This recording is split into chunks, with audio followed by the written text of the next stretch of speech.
Have you done the needful? Thank you very much. Yes, Majority Leader. Any indication? We will take the questions. Very well. Yeah, so item number 8. Our members, we go back to item number 8 questions. Starting from question number 470. The minister responsible for labor, job, and employment should take the designated seat. As I call on Honorable Tinubu Akodua Foku, Member of Parliament for Manso Nkwanta, to have the floor and pose the question numbered 470. Honorable Minister, you are welcome. Honorable Member, you have the floor. Mr. Speaker, with respect, I come under the remit of Order 883 and seek your indulgence to ask the question standing in the name of Honorable Tinubu Akodua. Honorable Member, you have the floor. Thank you very much, Mr. Speaker. I rise to ask the Minister for Labour, Jobs and Employment what proactive measures the ministry is taking on labour upheavals that has become rife lately in the country. Yes, Honorable Minister. Thank you, Mr. Speaker. Mr. Speaker, labor concerns we are confronting today have been a carryover of issues that had not been fully addressed in the past and which we are committed to tackle right away. But measures being taken include monitoring early warning signals, improving surveillance activities, deepening social dialogue with labor unions, and facilitating the implementation of the memoranda of understanding as agreements between government and labor unions. Thank you. Honorable Member, any supplementary question? Yes, Mr. Speaker. Honorable Minister, by early warning signal, I want to find out whether you have detected the CTAG strike and what have you done about it? Yes, Honorable Minister. Yes, we detected it earlier and were wishing that they would come forward for fuller negotiation until a point when they thought they should go, when they would believe a strike action was going to be the solution to the problem. But in the course of the dialogue, they slipped into the strike. And so we are still working on it. It is something we are so concerned about, and we are committed in solving the problems that are posed by them, or that they pose as a challenge to them. Yes, any further question? Yes, Mr. Speaker.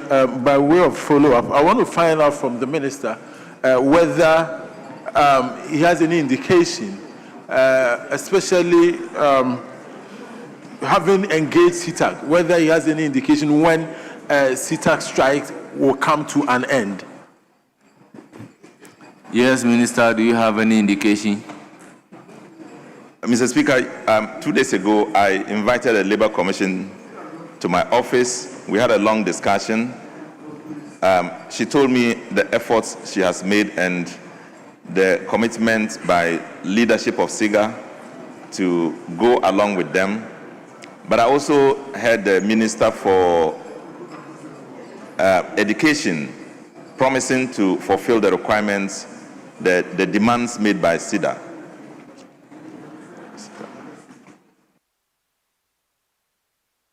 Mr. Speaker, with respect, my last question, follow-up question on that. Minister, one of the things CTAG is asking for is the salary arrears.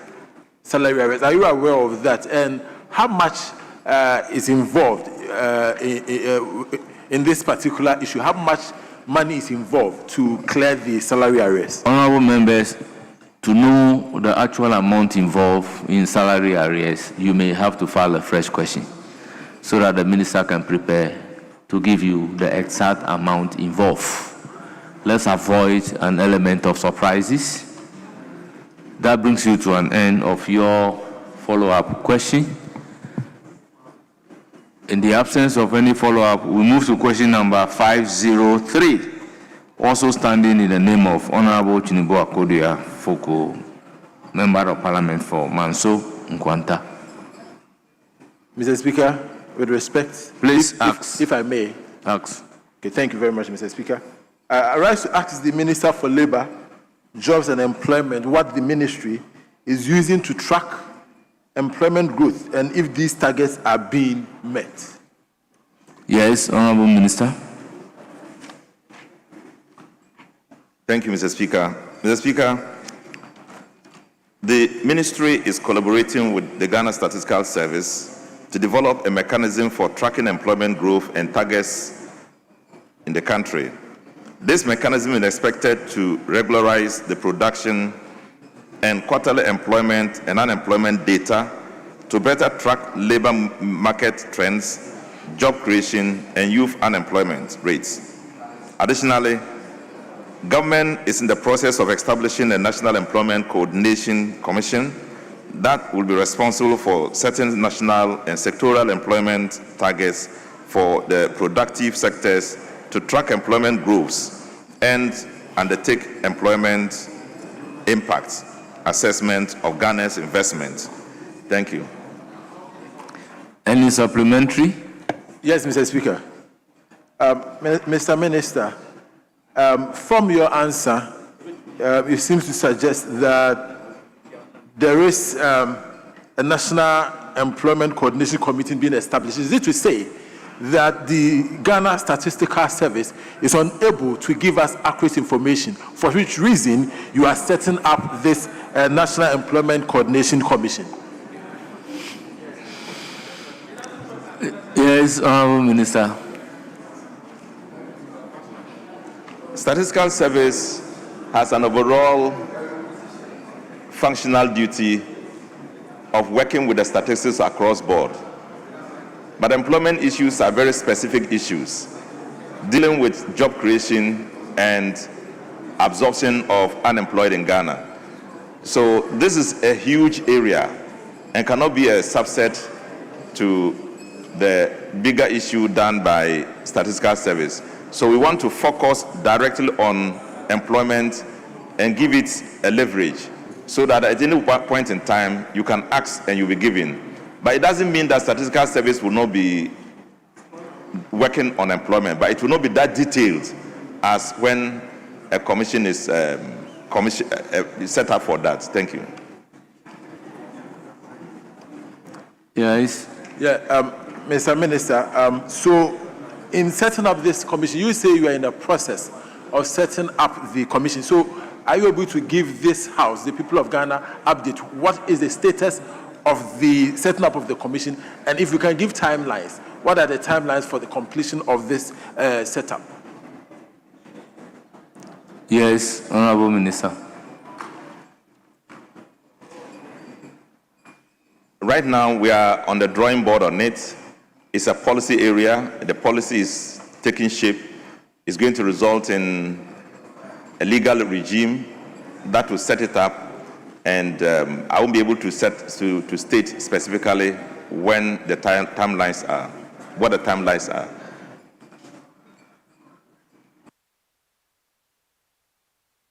Yes, Honorable Boma. Thank you very much, Mr. Speaker. Mr. Speaker, I take notice of the Minister's response with regards to the Ministry's collaboration with the Ghana Statistical Service to develop a mechanism for tracking employment growth and targets. Mr. Speaker, I want the Minister to give us some understanding as to the nature of the collaboration, because when it comes to data on employment growth and tracking, it is very key. Your question is asked. Tell the House the nature of the collaboration. And then second, you are to ask one question at a time. Look at the rules. Yes, Mr. Speaker, if Yes. you can proceed. Please, Minister, what's the nature of the collaboration? Under the EI by the President, executive instrument by the President, Statistical Service is working directly under my supervision. So the collaboration is a necessary system of working together to achieve that objective. I'm actually asking them to do it from my position as the minister in charge. Yes. Mr. Speaker, I don't think I got clearly the nature of collaboration as a response from the minister. Well, it is not the answer you want. It is the answer that the minister wants to give. Okay. So in line with that, I'm also trying to seek from the minister the mechanism that is supposed to be developed. The mechanism that is supposed to be developed. Can you give this House an idea as to when that mechanism will be developed so that we, as a parliament, can also track? Well, the minister in his answer indicated that he wouldn't be able to speak regarding timelines and that the legislative regimes would come to the floor. So your question... No, Mr. Speaker, that was in relation to the commission. Mr. Speaker, please, that was in relation to the establishment of a coordinating commission. That was what he couldn't determine the timeline for its establishment. But this question is relation to, he said already, the ministry, since the Statistical Service works under his ministry now, they are on constant collaboration. But he's talking about development of mechanisms to track the employment growth. And that is what I'm asking the minister. Since he is leading, or the ministry is leading the collaboration, if he could assist us as a house when that mechanism would be developed, so that this house can also follow through with him in due course to track it. Minister, will you be able to give the timeline? Mr. Speaker, he's asking a question. I'm a policy maker as a minister. I'm not an implementer of policy. Statistical Service is going to implement that policy. So if you want the details on how they are doing it, you may like to pose a question. I'll get them to come and then we can give you the details. Yes, Honorable Afriye, are you on your feet to ask questions? Yes, Honorable Member, you have the floor. Thank you, Mr. Speaker. I would like to ask the Minister, proud to the collaboration with the Statistical Service, was the ministry having any project in place? Proud to collaboration, whether they have a project? Yes. Proud to the collaboration with the Statistical Service. Was your ministry having any project that had already begun? Yes, Minister. I don't get it, but you may have the floor. Yeah, if you know, I was saying that the other project in place is the fact that we are asking them to help develop the National Commission on Employment. So it's part of the efforts we are working at. But as in projects, like we are asking them to do something visible for anyone to see, I don't think we have that. Thank you. Members, we then move to question number 504. Yes. Yes, you have the floor. Thank you very much, Speaker. Honourable Minister, I see that your earlier response in reference to 503 was about employment growth and what the government has done over the period. I'm just wondering if, as part of employment growth, we considered those employees whose appointments were revoked on the 17th of February, exactly a year today, and what we are doing about those who have not been recalled, because there were some who were beyond the date that was given in the Chief of Staff's directive. Some were employed way before 7th of December, but their employment was also terminated. They were terminated. As you talked about employment Honorable available leader, once your question is specific, file it. The minister will prepare to come and answer. Mr. Speaker. Yes, move to question number 504. Also standing in the name of Honorable Tinubu Akodua Foko, Member of Parliament for Manso, Nkwanta, and by extension, you have the leave to ask the question. Thank you very much, Speaker. Minister, I rise to ask you what is being done to improve occupational health and safety standards, especially in high-risk industries like construction and mining. Honorable Minister. Thank you, Mr. Speaker. Mr. Speaker, the ministry, through the Department of Factories Inspectorate, takes regular inspection of all workplaces, including the high-risk industries like construction and mining, to promote occupational safety and health standards.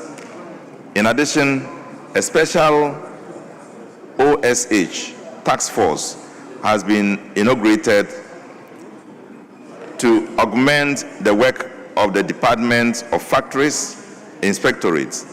Since its inauguration, the workforce has improved compliance and enforcement of occupational safety and health standards in all sectors. The ministry reiterates its commitment to enforcing occupational safety and health standards in high-risk industries, including construction and mining, to avert occupational accidents and injuries. Thank you. Honourable Member, any supplementary question? Yeah, Minister. Wouldn't you rather retool the Department of Factories and Inspectorate to rather undertake this job rather than setting up a task force, which is a temporary project? Wouldn't you do that just to save the people of Ghana? Thank you. Honourable Member, I consider that to be a suggestion rather than a question. Let me rephrase this, Mr. Speaker, then. Yes, Minister, do you think that retooling and supporting the Department of Factories and Inspectorate, don't you think that retooling and supporting the Department of Factories and Inspectorate is far better than setting up a task force to do this job? Yes, Honourable Minister. Mr. Speaker, I think so. I agree with you. If we were capable of retooling, equipping them, giving them the needed vents, power, and capacity, it will be better for us to set up a task force. But in the absence of that, and in the absence of the level of commitment and work we want them to do, the alternative is to get a task force to do what they should be doing. Remember, this is just a small office, but a small office should provide people to go around the whole country, inspect all the factories, inspect all the offices, and make sure they do the right thing. And that office is not up to, I don't think it's up to 50 individuals who is in that office. It's a very small office. So in order to reach the scale that we want, the best alternative is to do a task force to get the work done. Any further supplementary? Yes, Mr. Speaker. Minister, since you agree with me that it is better to retool than to set up a task force, are you able to tell the people of Ghana what is preventing you from retooling rather than setting up a task force? Because you're going to spend money on the task force anyways. Honourable Member, Honourable Minister, you're on the floor. I want to remind Honourable that this is a civil service organization. It requires increased number of workers in that. It requires increased construction of physical equipment. It involves provision of vehicles. I mean, it's such a huge investment. And I believe that over the years, it's not been done because by governments all over, because the investment is huge. But this is not what we are going to tackle. In order to do what others haven't done, we want to set up a task force, get them to get the necessary capacity, financial capacity, and we do the necessary thing that should be done.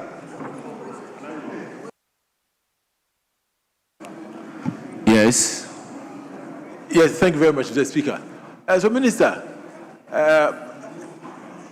is the task force now, you said you've inaugurated it, so they are in place, isn't it?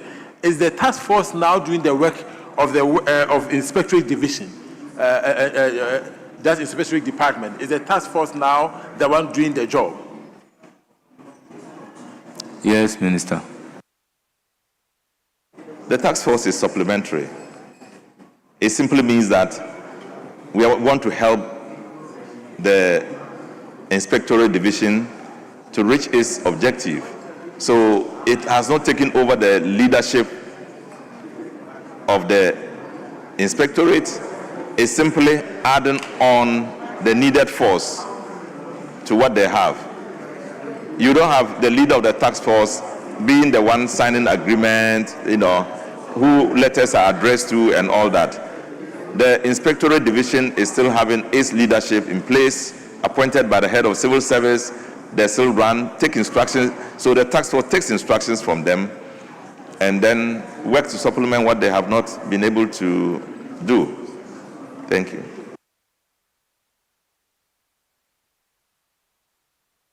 Yes. Please, you have exhausted your supplementary question. Yeah, just to thank the Minister for answering the question. Very well, Minister, thank you. Yeah. You have the floor. Honourable Member for Song. Thank you. One of the bane of the factories and inspectorate office is inadequate human capital. I want you to tell us what specifically you have done to ensure that they are resourced. Please, you can file a specific question on how they are being resourced. No, Mr. Speaker, because he has answered a question on that. So this is a follow-up. He just said it's a supplementary. Yes, please. So if you want to know how they are being resourced in terms of resources, file a fresh question. No, I'm Honourable asking, Member, file a fresh question. If you don't have any other supplementary, please. Thank you. Resume your seat. Yes, leadership. Yes, honourable members. On your behalf, I want to thank the minister responsible for labor, job, and employment for attending upon the House to respond to the questions scheduled for him for today. Honourable Minister, thank you very much. You are accordingly discharged. Honourable members, that brings us to the end of question time.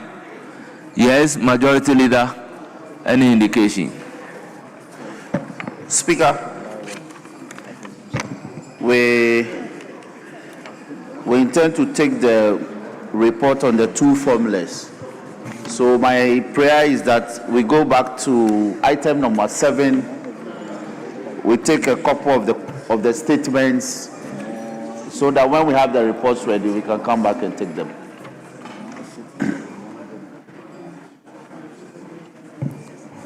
Yes. Rox. Speaker, I was hoping you would engage, but he didn't. I don't know if he's behind the arrest of Baba Jamal, but if he's not, we are minded to proceed. Speaker, Baba Jamal has not been arrested. So why would my brother bring this matter to the floor? There's no indication. My brother is not under arrest. He's a free man. He's campaigning hard. Honorable members, the application is to take the item numbered 7. This completely has nothing to do with arrest. So the only thing is, are you acceding to the application or you are not Speaker, acceding we are to not opposed to application? the application. Arrest is an extraneous matter. Speaker, we are not opposed. Very well. We then move to item numbered 7, statement. The first statement is standing in the name of Honorable Dr. Abednego Lamanjin Bandim, Honorable Member for Bunkorogo, to make a statement on the security situation and reported disappearance in Nakpanduri. Please, you have the floor.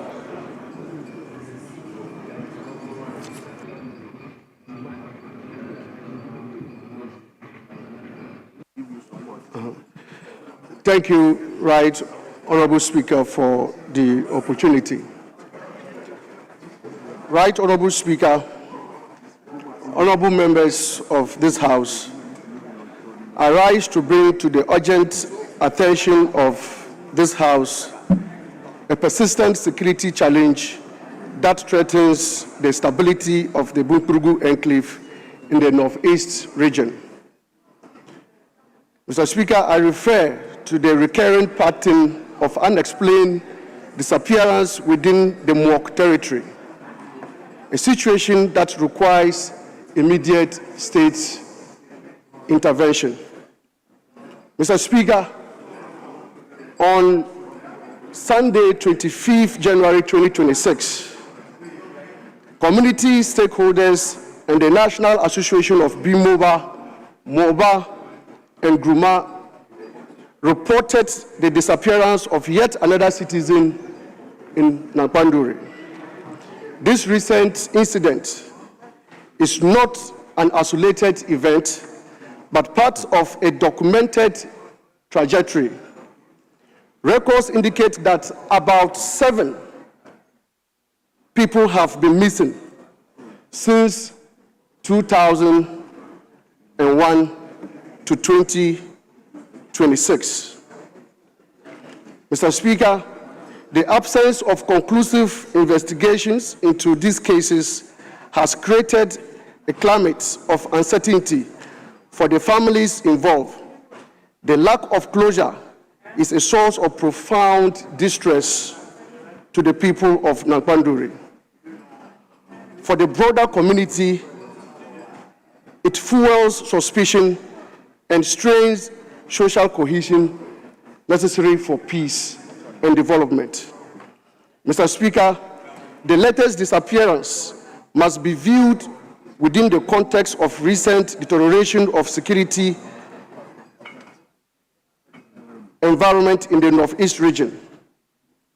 We note with concern that just 10 days prior to mid-January 2026, police barriers in the Nalergu and Dambaga areas were set ablaze by unknown persons.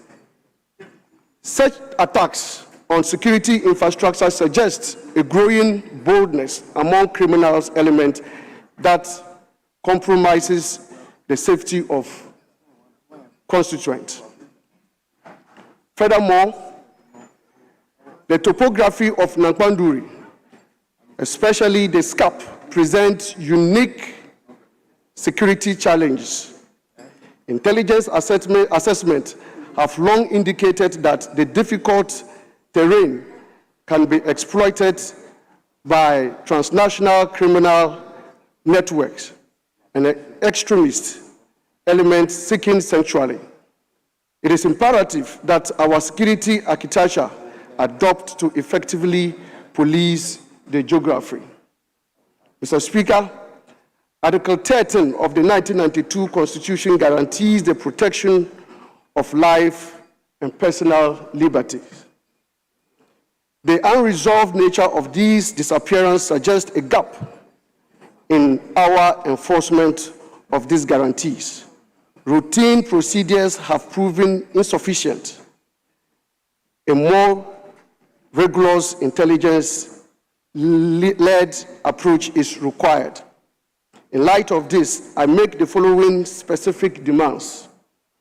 Mr. Speaker, to the Commission on Human Rights and Administrative Justice, I call upon the Commission to exercise its mandate under the Act 456 to conduct a preliminary investigations into these 7 cases.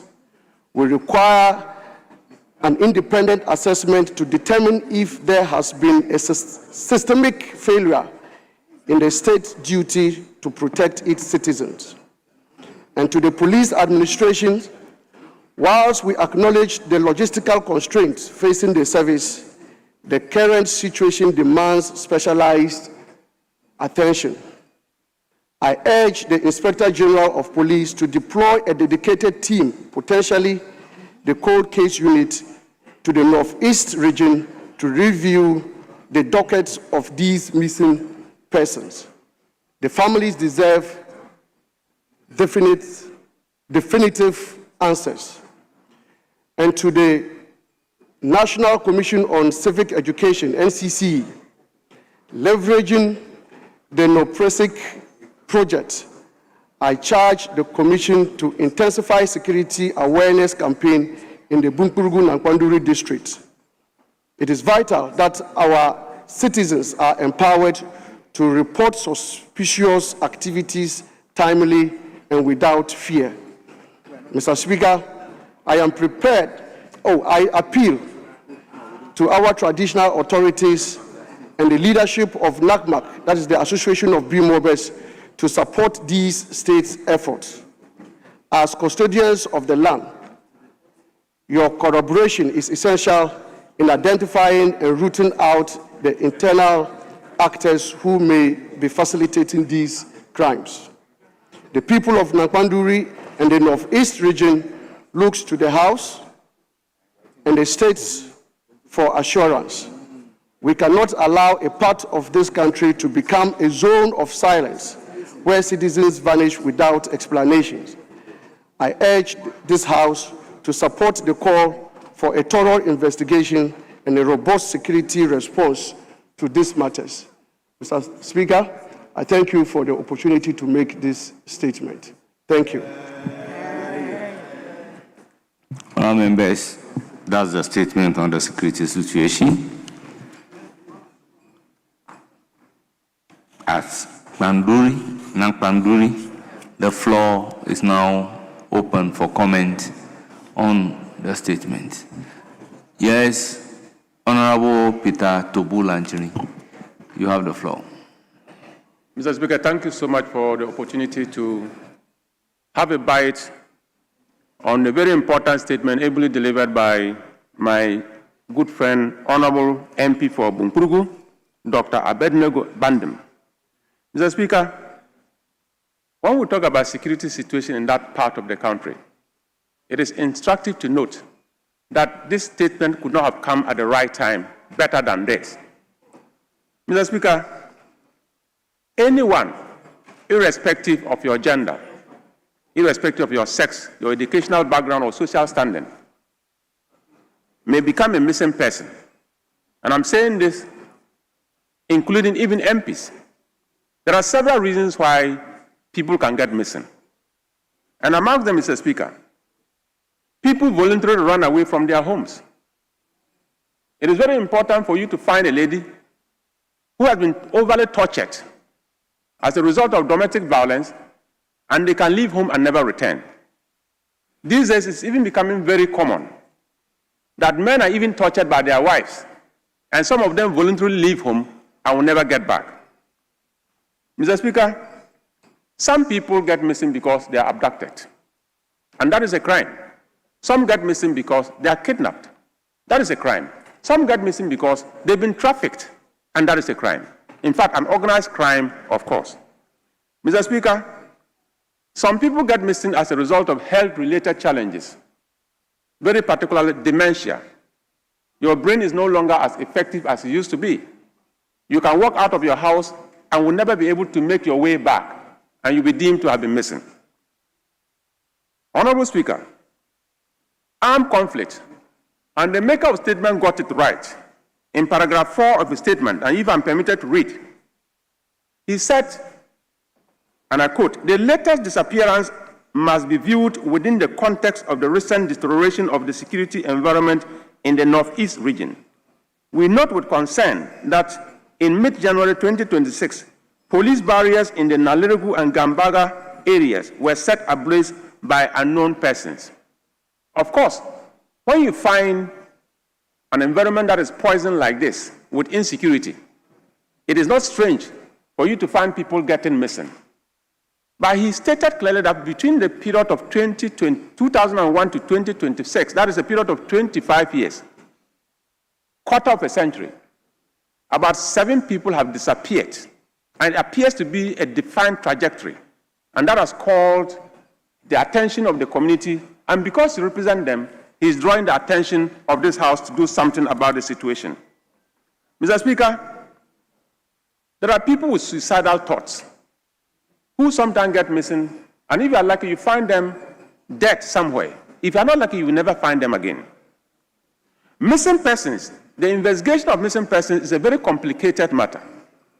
And that is why in the year 2002, the Ghana Police Service found that it was an area of interest. So they established the Missing Persons Unit with people who are trained in that particular field to have the specialty to investigate that matter. Mr. Speaker, the maker of the statement requested the police to engage the Cold Cases Unit to assist in delving into this matter. And as much as I support that idea, I will further recommend that probably the Cold Cases Unit can be joined with the Missing Persons Unit for them to do a good job. Honorable Speaker, some recommendations by the maker of the statement include that the Commission on Human Rights and Administrative Justice should do something about this particular matter. Ghana Police should get seriously involved. National Commission on for Civic Education should get involved. But I need to add that the Ghana Immigration Service, as it stands today, with our porous borders, should be brought into the picture. Intelligence agencies like the National Intelligence Bureau should be brought into the picture. And very importantly, the National Signals Bureau should be brought into this picture to help in the investigation for missing persons. Mr. Speaker, as I support my dear brother from Bupurugu, I will say I'm grateful for the opportunity to contribute to this statement. Thank you so much. Thank you, Honourable Member. Yes, Honourable Dr. Kabiru, you have the floor. Thank you very much, Mr. Speaker. Mr. Speaker, I rise in solidarity with my brother, the Honourable MP for Bunkpurugu Yinyu, as Bunkpurugu constituency, as he shed light on the matters that are affecting people in the Bunkpurugu constituency. Mr. Speaker, Bunkpurugu constituency is part of the Northeast region where I come from. And it's only well and good that matters that affect them are issues of national importance. And I'll commend the Speaker and the leadership of the House for admitting to the statement or admitting to the Honourable Member taking the statement to highlight the issues that the people are facing. Mr. Speaker, these occurrences are way too many to be, if you like, to be mere coincidence. We have somehow a consistent pattern where people are missing. Mr. Speaker, human being is too, if you like, is too visible to be missing. In other words, human being is said that is not just any animal that will get into wilderness and you not know where the person has gone into. So when we have occurrence of such matters within and amongst our people, within the vicinity, it calls for concern. Mr. Speaker, I also think that part of this occurrence is due to the fact that security and surveillance system within that particular enclave is so bad, is so poor, in the sense that even police presence within the Bunkpurugu, not just the Bunkpurugu constituency, but several other constituencies in the region, is so bad that when these matters happen, even real-time reporting for the security services to take action is not there. So as much as I support the call for the National Commission for Civic Education and also calling on the Ghana Police Service to, whilst acknowledging the logistical constraint, to do something about this issue. I also want to urge the Minister responsible for Interior to, as a matter of fact, intensify community police engagement.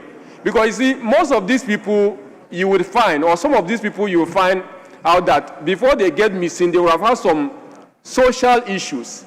I remember cases of being reported in my constituency in the past of a missing person. Mr. Speaker, that person had some mental challenges. And the person actually went out and then could not be traced again. Similar things could happen to other people, whereas other cases are actually genuine cases of kidnapping. It has happened in my constituency before, where a young lady was declared missing. Meanwhile, she has been kidnapped to Kumasi, and the family did not know where we could locate her. But thanks to the diligence of the police service in the Walewale constituency and the West Mampuse district, we were able to locate that. And these occurrences are across the country, Mr. Speaker. Today, we are only talking about Bunkurugu. I'm sure in several other constituencies we have reported cases. It's not a suggestion of wider insecurity in the country, Mr. Speaker, but there are isolated cases that I think we have to advert our minds to address it. So, Mr. Speaker, I will join my colleague to call on the Minister responsible for Interior, especially the agency, the Ghana Police Service, or the service under him, to treat these cases and to resurrect the court cases unit, Mr. Speaker. Little is heard about that. In other jurisdictions, you have cases that have been, called for the past 20 years, especially in the USA, but diligent investigation will lead to unraveling the circumstances surrounding those particular cases. Mr. Speaker, I think that if there's a need for parliamentary support for that particular unit so that we can bring finality. We know the law is common that for a person to be declared dead, the person should have been missing for 7 years and there will be diligent search. Without diligent search, Mr. Speaker, you cannot declare the person dead. So it means that of all the cases we have had in the past of missing cases, until such time we intensify search for these people and we are not able to get them, we can't declare them as dead, even though 7 or more years would have passed. So, Mr. Speaker, I will want to join my colleague and I want to thank you once again for the opportunity and to say that we have to do something to solving the misery of our people. Thank you very much, Mr. Speaker. Thank you to honourable member. Yes, you have the floor. No, Jerry, I'm giving the floor to. Thank you so much. After that, I will come to you. Thank you so much, Mr. Speaker, for giving me the opportunity to contribute to the statement made by the honourable member for Bunkurugu. Mr. Speaker, I think when we look at the whole concept of insecurity and then peace, basically attention is always focused more on negative peace, where there is direct violence, people are killed, and lives are lost, and properties are destroyed. But largely, when we look at where positive peace is involved, where there's no direct conflict, but abuses of human rights, kidnappings, and all what is happening in Bunkurugu happens, very little attention is paid to this kind of scenario. Mr. Speaker, it's very important, and as the maker of statement has indicated, that a lot of measures need to be taken. And I think one of the best ways we can do this is to look at a multi-stakeholder approach. Not only the use of military and security agencies, but the involvement of community and the individuals within the community, civil society organizations, and largely civilians.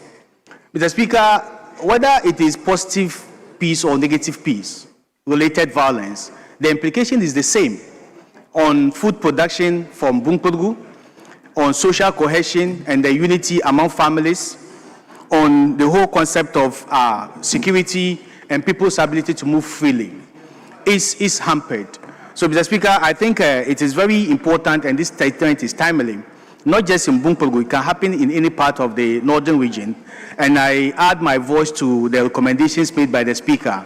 And I think when care and attention is paid to this kind of related incidents, we're going to have a better northern region, a better Bunkurugu. Thank you so much, Mr. Speaker, for the opportunity. Thank you. I will proceed to give the floor to Honorable Jerry Ahmed. Speaker, thank you very much for this opportunity, and let me also celebrate my colleague for putting out such a very important statement. Speaker, the Nyankpanduri district has a documented history of chieftaincy disputes.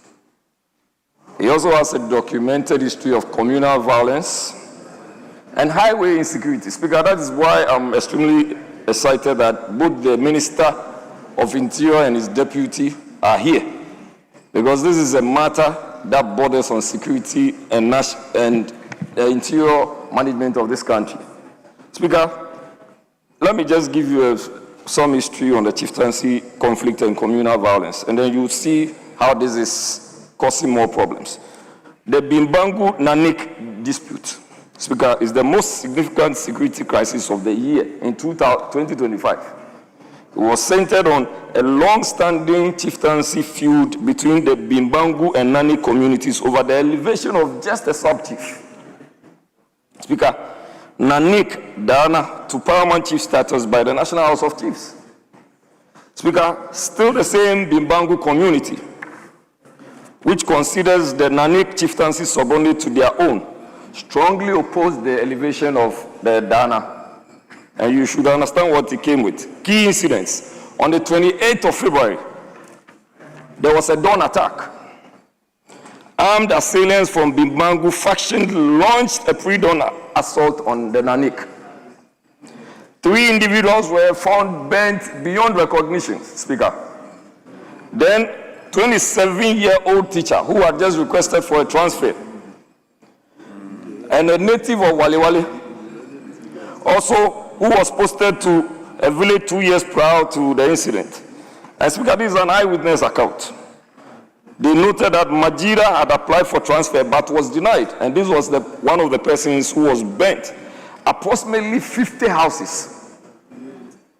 50 houses were razed down to the ground. Child remains were conveyed to the Bindi hospital.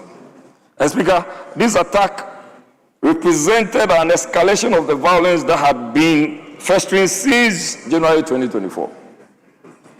Speaker, 500 homes were displaced. When you come to the cascading consequences, in March 2025, 20 basic schools, Speaker, were closed in the Nanik Bimbangu community. 20. So children were not able to go to school. Speaker, the statement has to do with the security situation and the disappearances. So, unless respectfully, the Minister of Finance Minister of Interior is saying that this has no correlation with the security situation. Speaker, health facilities, 2 CHIPS compounds were burnt in the same community. And then you also talk about displacement of about 1,500 people in the same community. Speaker, what is the way forward? The way forward is to look at how to collaborate efforts with the security agencies to stop this. Not to have politicians also being a part of chieftaincy issues. So that whether you are CPP or GCPP, you will not come and say that I support Chief A or B or C. Speaker, there should be a communal engagement, a stakeholder engagement, to explain to the people, ably led by the Minister of Interior and the Minister responsible for national security, on how to engage these people, and also to encourage highway patrols, Speaker, because that's one of the places that there is a lot of highway robbery. And if we are able to bring all of this to the fore, Speaker, the issues of people disappearing, people that cannot be found, they are human beings, they are visible, they are working, in the next moment they cannot be found. All of these things will be nipped in the bud. Speaker, with this, I want to thank you for giving me the platform. Thank you very much. Yes, Minister responsible for Interior. Thank you very much, Mr. Speaker. Mr. Speaker, I'm very much aware of the rules governing statements that are not supposed to attract debate and also largely deviate from the content of the statement. Mr. Speaker, I'm worried about the facts that have found itself in the statement. Well, Mr. Speaker, I can say on authority that my colleague, the MP for Nakwanduri, was met by the regional police commander, and he told him it is only 1 case that has been reported. But he still insisted and came and said 7 have been missing. Well, see, police don't work in isolation. If something happens and you don't report to police, they will never be able to know. You don't expect them to be, with a greater respect, magicians or superhuman. So I'll be very grateful if my colleague will try to liaise with the police, because the most important thing for us as MP is to be able to deal with the challenges that are in your constituency. If you position yourself to be seen to be antagonistic towards the security people in your constituency, it find very difficult for you to cooperate with you or to tend to even give you information, because they then believe that they will give you information that you go and distort it. But that notwithstanding, Mr. Speaker, on this particular instance, we went to court, got the court permission to go through the gentleman's call records. And unfortunately, for the 3 days before the incident, all the calls that he had is with their family members in his own home. So the investigation is still on, and I want to assure my colleague that we will continue to work hand in hand with the community and the family to be able to unravel this. But we'll also be interested if he has records of any other person apart from the recent one. Please, they should come forward with it so that it can assist the security people, the security agencies to deal with it decisively. So, Speaker, I must admit that the challenges in that area is enormous. All of us are aware of the incidents for the past 1.5 years, the challenge that we've been having in Boku and its environs. And Mr. Speaker, we do not have any extra police officers where you say that when something is happening, you just pull them like some countries will do. They call people that they call reserve. So it's the same police officers that we have. And at a point in time, we were all worried because we had to draw officers, even from northern region, to go and support that enclave.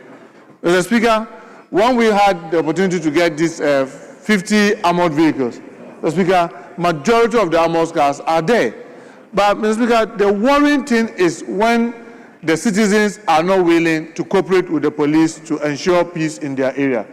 For example, between 25th of December and today, the number of officers that have been shot and killed in that area is alarming. Just the day before yesterday, an officer was shot and killed.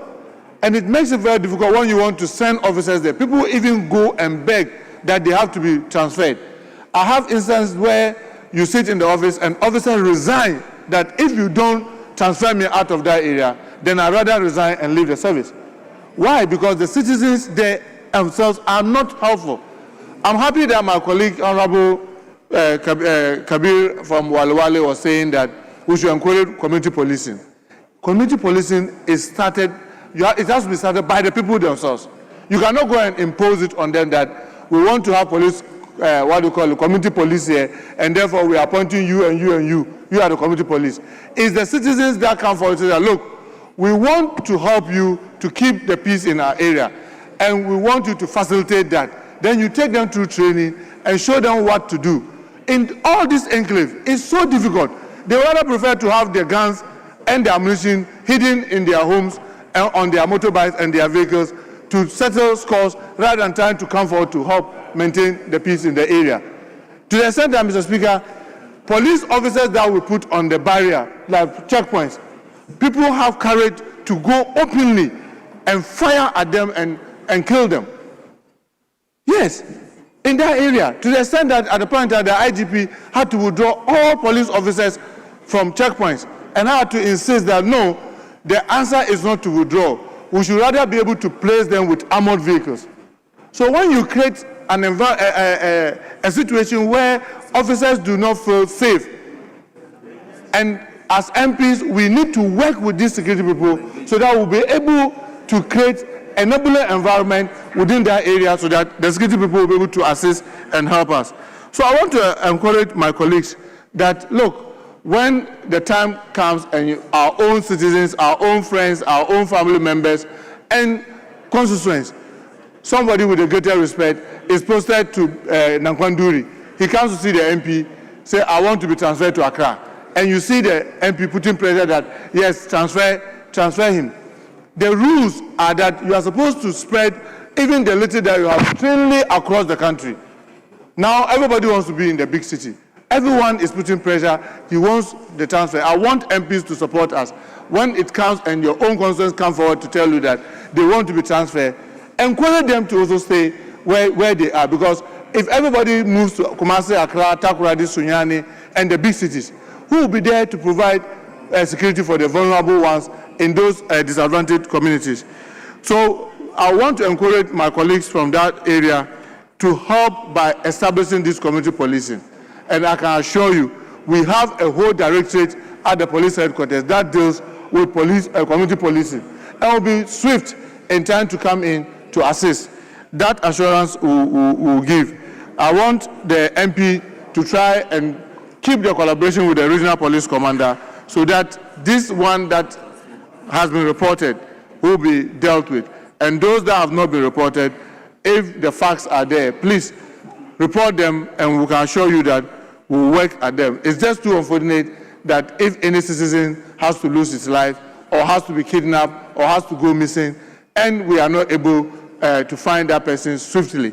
But I can assure you that, Mr. Speaker, and my colleagues that will work very hard with our own colleagues, MPs, to be able to unravel most of these difficult situations that we find ourselves. But, Mr. Speaker, I want to thank my colleague for trying to draw the attention of the country, and in particular, those of us who have the privilege to work within the security environment, some of the challenges that are in this constituency. Thank you so much, Mr. Speaker.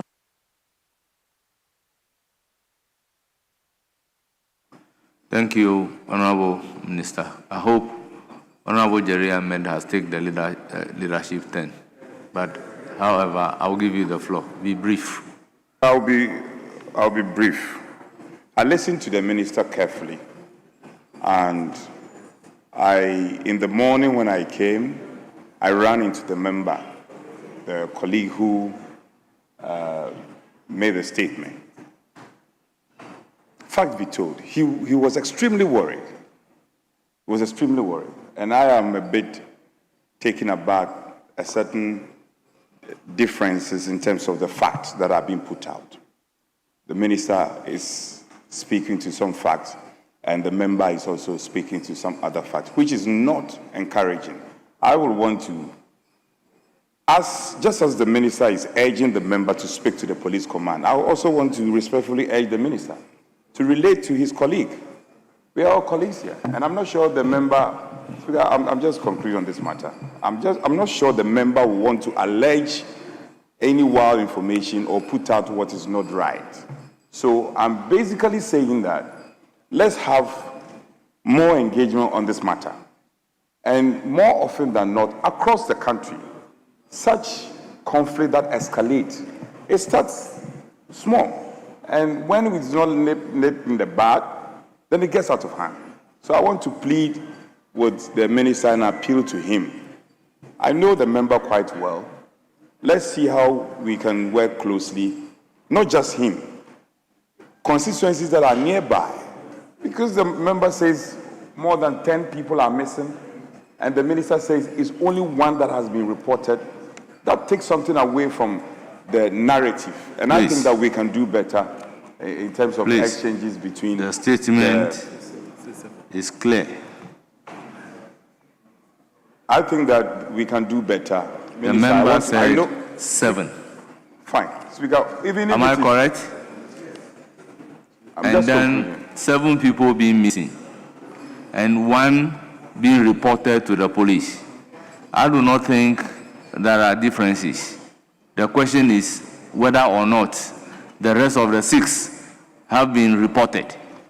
Speaker, if with respect, not, that's why the minister is urging that they should report the rest to enable the police investigate.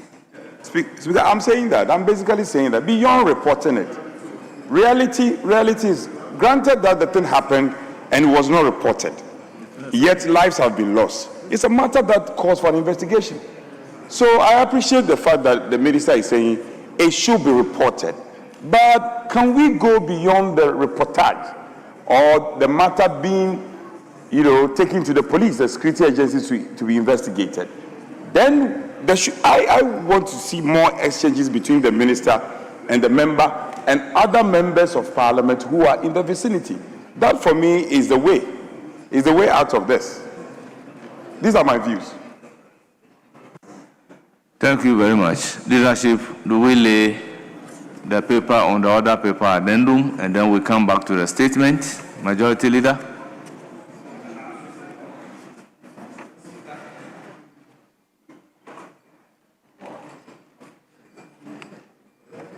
Speaker,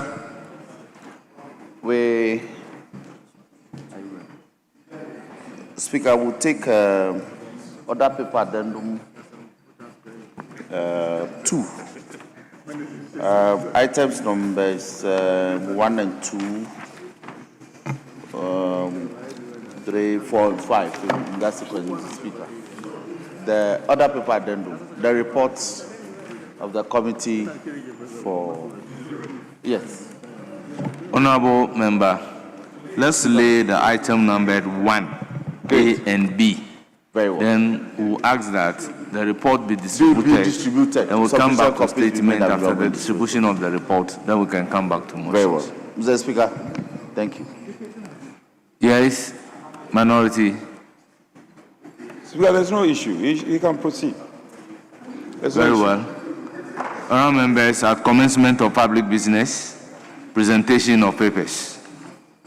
Item numbered 1A on the order paper addendum 2. Chairman of the committee, please. Being the chairman of the committee, I will grant. You should make the application. Yes. You should make the application. I'm making the application because I'm the chairman of the committee. I chaired the committee. I'm not contesting that you are. I will want the majority leader to lay the paper. The majority leader is engaged. I think that this is a committee of the whole. This is a report of committee of the whole. Yes.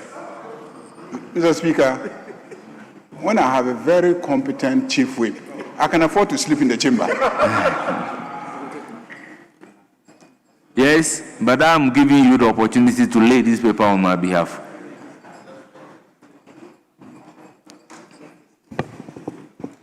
Report of the Committee of the Whole on the proposed formula for disbursement of the Ghana Medical Trust Fund, GMTF, for 2026. All members, report has been duly presented and it is for the distribution to members of the House. Item numbered 1B on the order paper addendum 2. Majority Leader.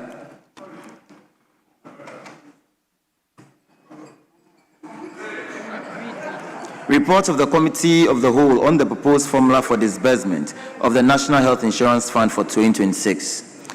Honourable members, the report per the item numbered 1B on the order paper addendum 2 has been duly presented and it is for distribution.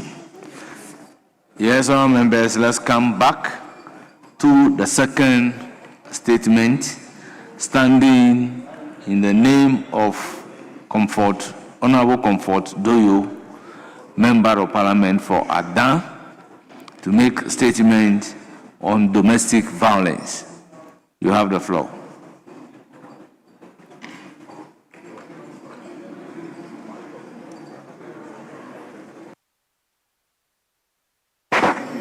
Thank you, Mr. Speaker. Thank you, Mr. Speaker, for the opportunity.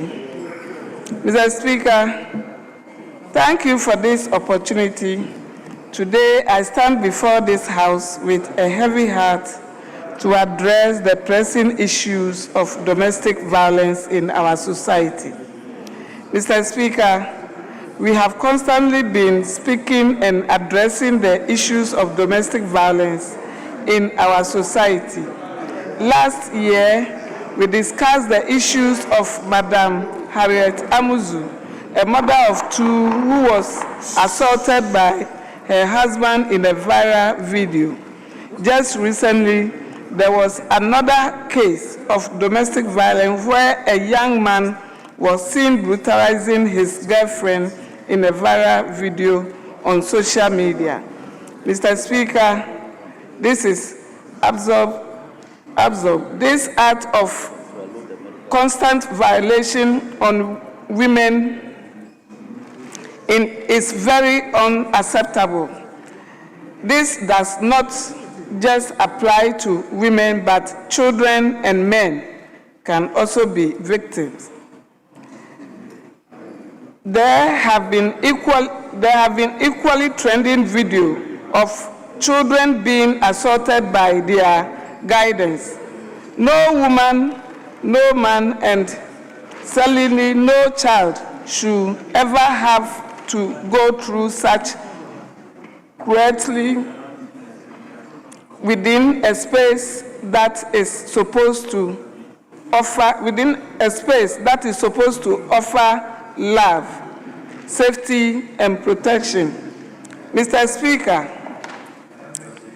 the marks, bruises, and deep wounds on these victims speak to several levels of cruelty they suffer. No one deserves to be treated in such an inhuman manner. Domestic violence is not a private matter. It is a crime, and it must be treated as such. Mr. Speaker, the incidents must serve as a wake-up call. These incidents must serve as a wake-up call. We should not allow this situation to continue. Institutions that are meant to protect citizens are not to sit back and turn a blind eye on the rising cases of domestic violence. Action must be taken not only to ensure justice for these victims, but also to strengthen our system by educating more on domestic violence. Mr. Speaker, I would like to encourage every individual to speak up when they are in such situations and to always report to the rightful institutions. The silence will only allow this violence to continue. Know your rights and do not allow anyone to violate them. Mr. Speaker, every Ghanaian deserves protection, respect, and justice. Do not allow fear, shame, or pressure to prevent you from reporting such incidents to the institutions mandated to address these matters.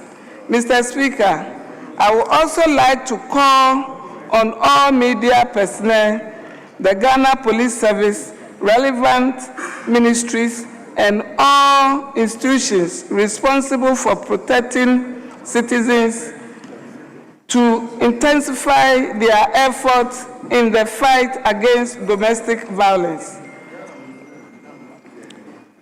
Continual awareness, swift intervention, and strong enforcement of the law are important in protecting victims. Mr. Speaker, together we must create a society where abuse is condemned, victims are supported, and justice is rightfully served. Thank you, Mr. Speaker, for the opportunity. Honourable members, that is the statement ably delivered. It is now for your comment. I recognize Honourable Zaneto. Yes. Thank you very much, Right Honourable Speaker, for the opportunity to comment on the statement made by the Second Deputy Whip on domestic violence. Mr. Speaker, I think that this is perhaps a very opportune time to reiterate the call for Ghana to be a signatory to and ratify the AU Convention on Ending Violence Against Women and Girls.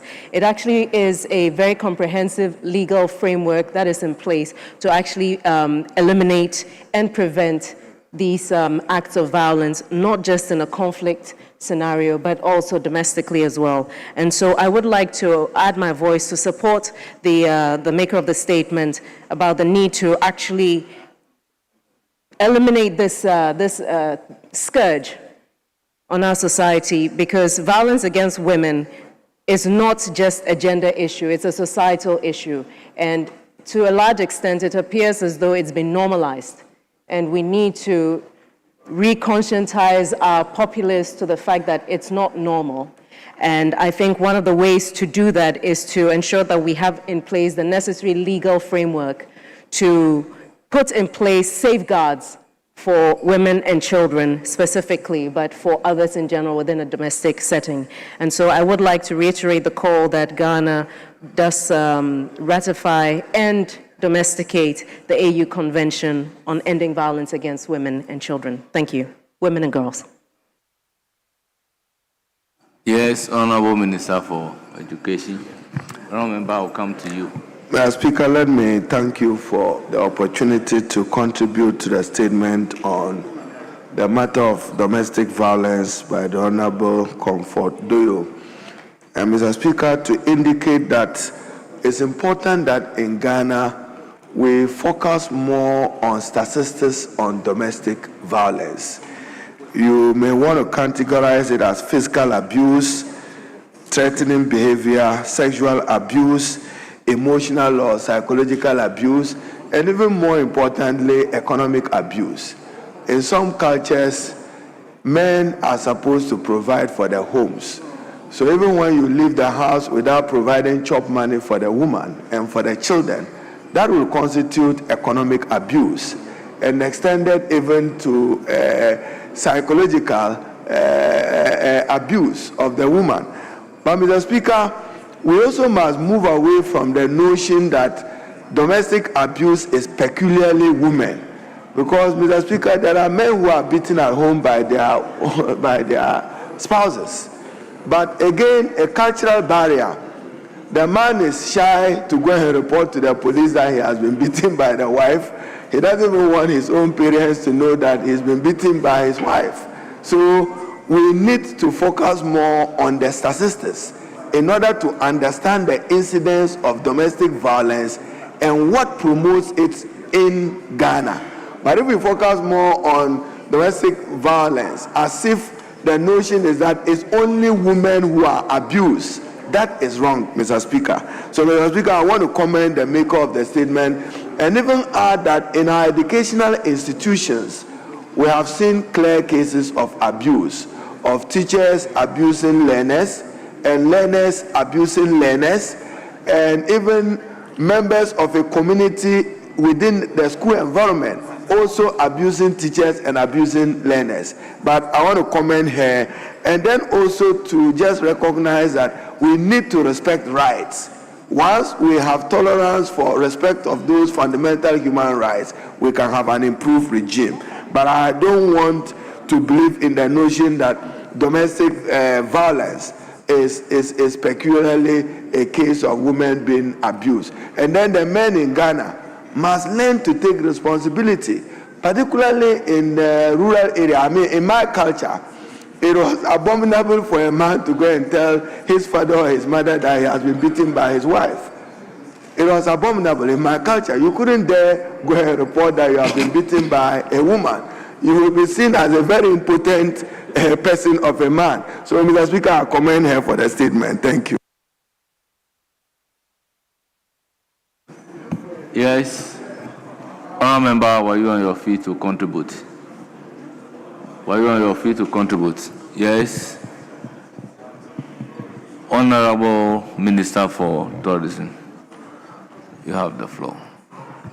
Thank you very much, Mr. Speaker. Mr. Speaker, I want to commend the Deputy Whip for this timely statement on ending domestic violence and drawing attention to it for us to consider ways in which we can protect both genders. It is true that some women are alleged to be beating their husbands, but the frequency of this violence against women, I think, is on the higher side. And it is the reason why perhaps it has taken on this gender or female cloak. But, Mr. Speaker, I also want to commend Honorable Zanato for the call for the legislation to be looked at, the ratification, I beg your pardon, the ratification of the convention to be looked at. It probably will not be the panacea to the problem, but it will be a good step in the right direction. Mr. Speaker, domestic violence, when it happens to children, can leave scars that remain forever. And for some, it makes them timid. It makes people shy from speaking in public. It deters people from achieving their dreams because of that childhood trauma. I'm not sure if we have professionals who are dealing with the trauma that childhood abuse leaves in children. And when they grow up and they have not been able to deal with that trauma from childhood, they also perpetuate that action, they pass it on. So it becomes a generational problem. You would find, Mr. Speaker, that often in some communities where this is predominant and it's seen as if it is the norm and it's okay, it's cloaked in what we call culture. But culture is not static. So even if that was the case, that when you were growing up, women sat at home and did nothing, and I put this nothing in quotes. Theirs is to wash the bowls, cook the food, clean the house, feed the children, bathe them, and all kinds of things, care for the sick and all of that. Even if that was what you were raised to think as culture, and which may include beating a woman or a child, in today's world, that is not acceptable anymore. Culture cannot remain static, so you get away with the excuse of that's how it is done in your community. If women are presidents in other countries, vice president in the Republic of Ghana, we have a fine example in Professor Nana Jane Opoku-Agyeman, then you have no excuse continuously torturing women in the name of it is your culture. Only either yesterday or the day before, I watched on television the fact that even the female genital mutilation is still ongoing. And now that the trend is to take them across the country to go and have the mutilation done. Mr. Speaker, it's important that perhaps the Gender Committee on which I am take this up seriously and ensure that during this sitting, we are able to have the convention ratified and also advocate for stiffer punishments for those who defile children, those who traumatize and beat children, those who abuse them mercilessly. We've seen these things on social media, and you wonder who are these persons who are traumatizing another human being. Perhaps giving stiffer punishments would be more of a deterrent than just having the laws on our statute books.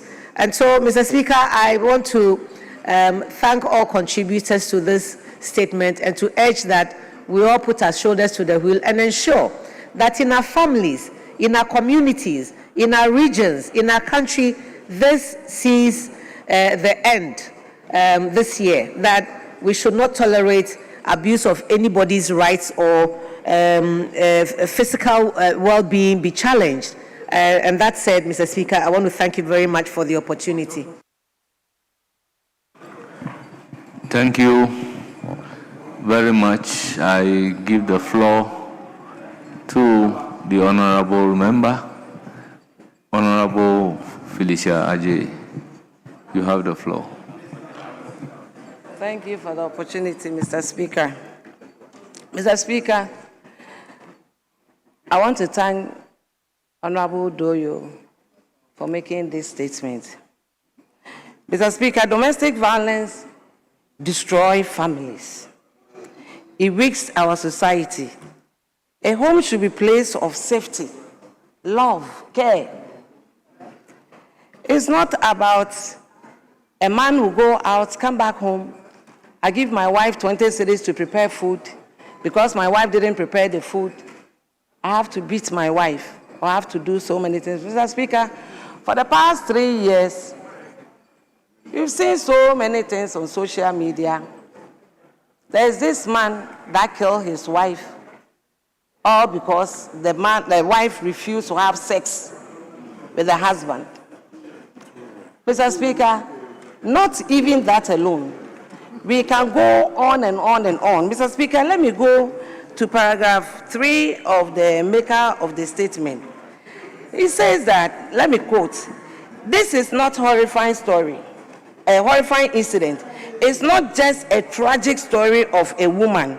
It is a painful reminder of a silent suffering."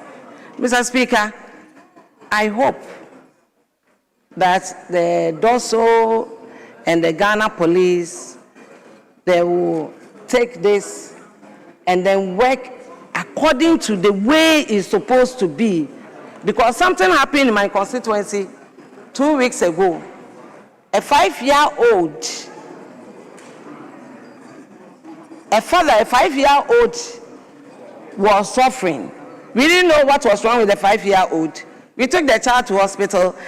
Before we realized, not knowing the father has been sleeping with the 5-year-old, the father died because he had to kill himself. Mr. Speaker,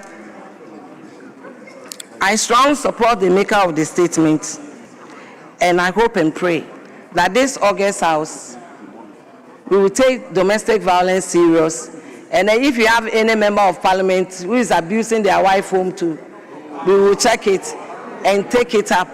Thank you for the opportunity, Mr. Speaker.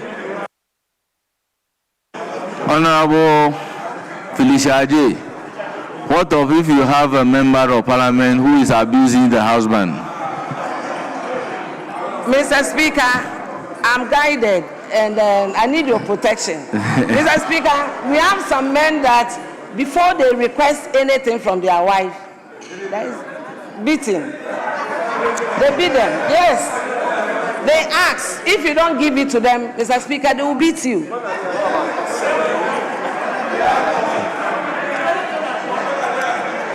Honorable Felicia J., you are duly protected.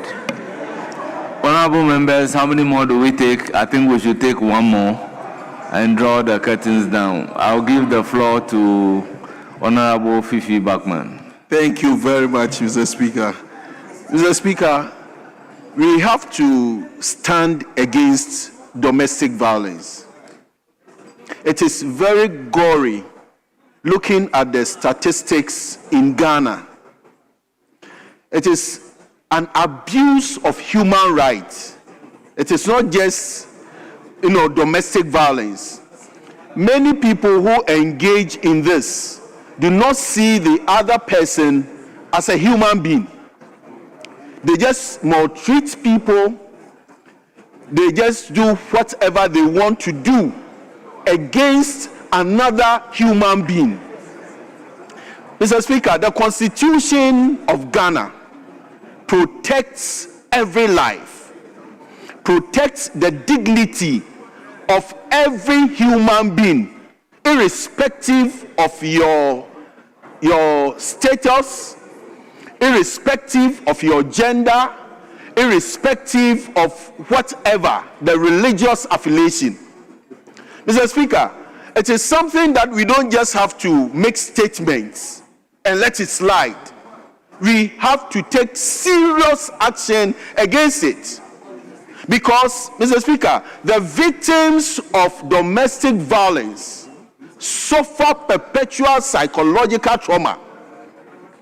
The victims, especially children, they suffer, and their confidence level is brought down. Mr. Speaker, we need to do something about it. We have myriad of laws that talks against, abuse of human rights. We have myriad of laws that speaks and frowns on abusing people's rights.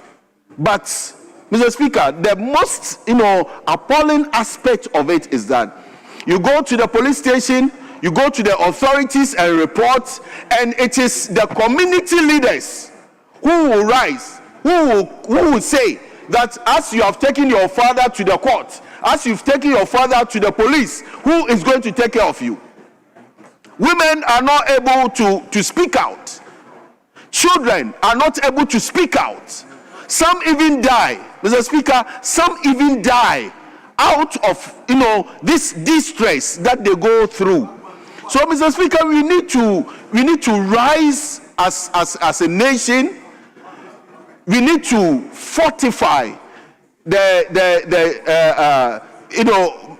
Department of Social Welfare, so that this department would be able to stand up for the work it is supposed to do. We need to educate ourselves that violence against human being in any form is wrong. Violence against human being in any form is intolerable. Violence against any person at anywhere is not acceptable in our nation.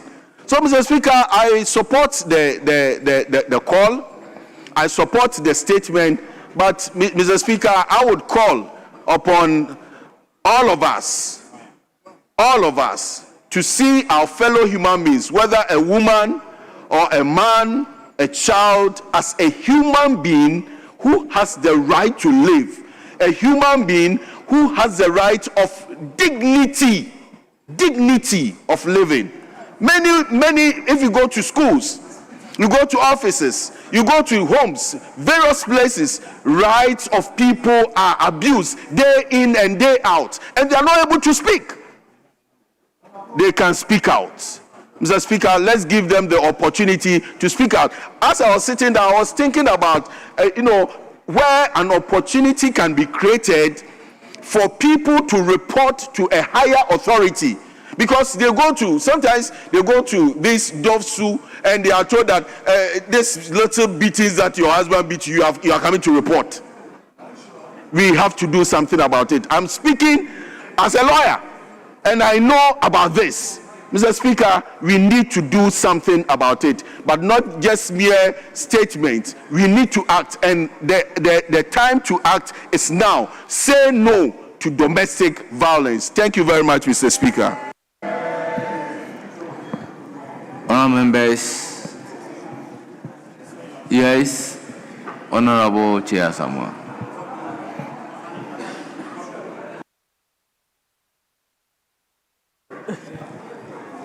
Thank you, Mr. Speaker.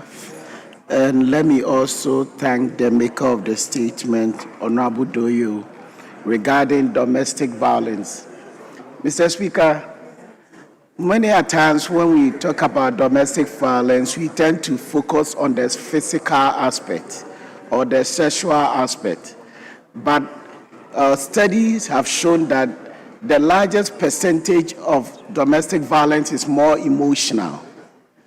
And this emotional violence is what tend to affect kids, and they take it to their workplace or they take it to their schools. So, Mr. Speaker, I know the Honorable Minister for Education made a statement and commented on this statement. I would want to suggest that if we want to bring down domestic violence, the education has to start right from the primary schools. Because it's the kids that grow out to be adults and become violent to one another. So if this education can be instituted at the primary level, as one grows, we tend to change from it. Because emotional violence is leading to a lot of developmental issues in our country, especially in our part of the world. Because our culture and the way we have also incorporated the European or the Western culture is not agreeing that much.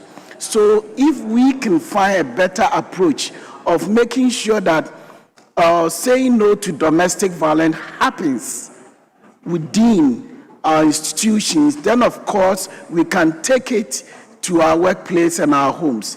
Because if a child is abused at an early age, this child is likely to also commit sin when they grow up.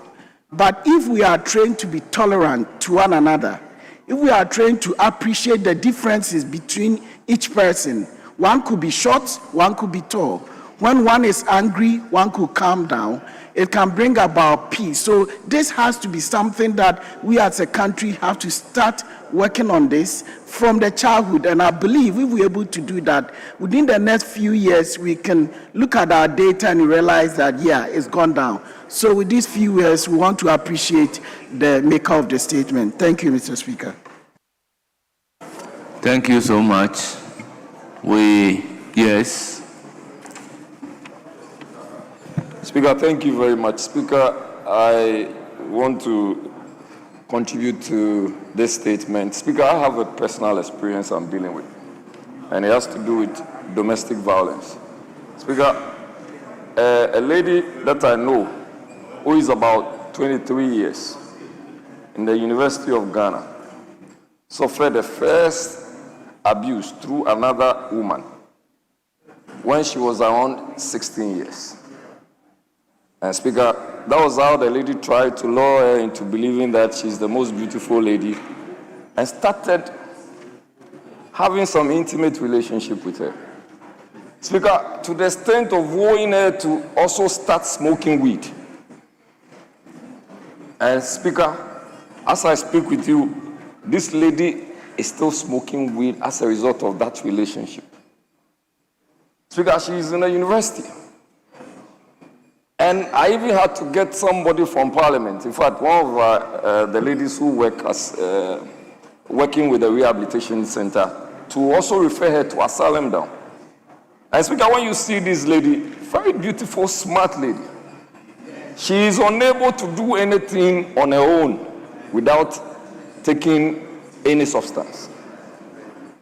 As she is in the house, just because this first time she's not been able to get a room in the hostel, the University of Ghana hostel. Wherever she's staying with her uncle. Speaker, the worst part is that the uncle is a pastor who has also been finding ways of abusing this lady. Speaker, so the abuse does not only come from a man to a woman. It comes from a woman to a woman or a man to a man. It could be emotional, like we have said, it could be physical, it could be psychological, it could be economic. Speaker, but the trauma that it comes with, when care is not taken, it becomes something very serious. Speaker, let me speak to even some statistics here in Ghana. Speaker, about 40% of women aged 15 to 49 have experienced domestic violence.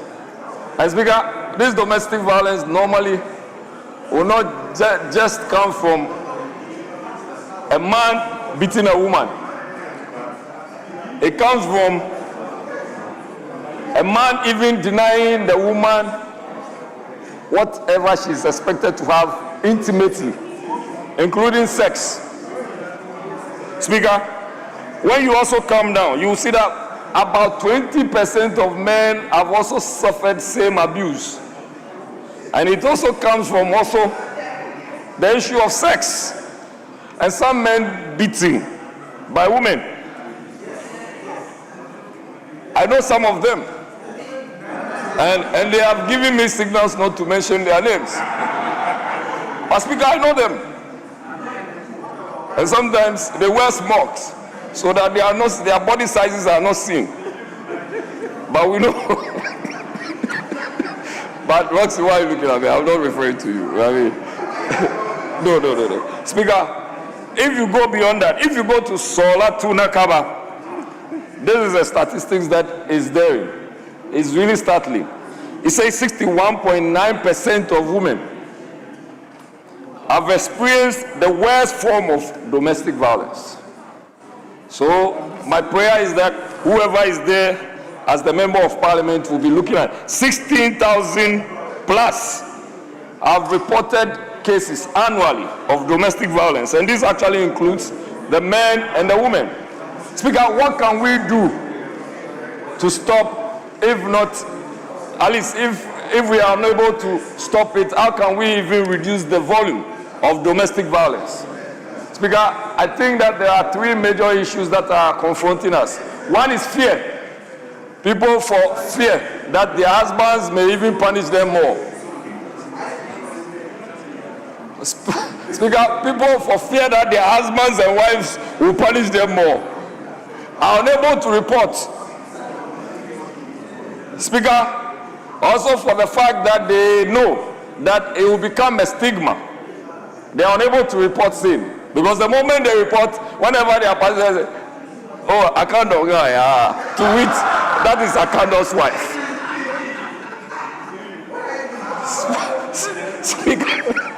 Speaker, these and many more are the reasons why we should educate people on the trauma domestic violence causes on people. We should educate them to the extent that they should know that reporting will not bring a stigma to you, but it will bring a resolution of the problem. That whoever causes this problem must be dealt with.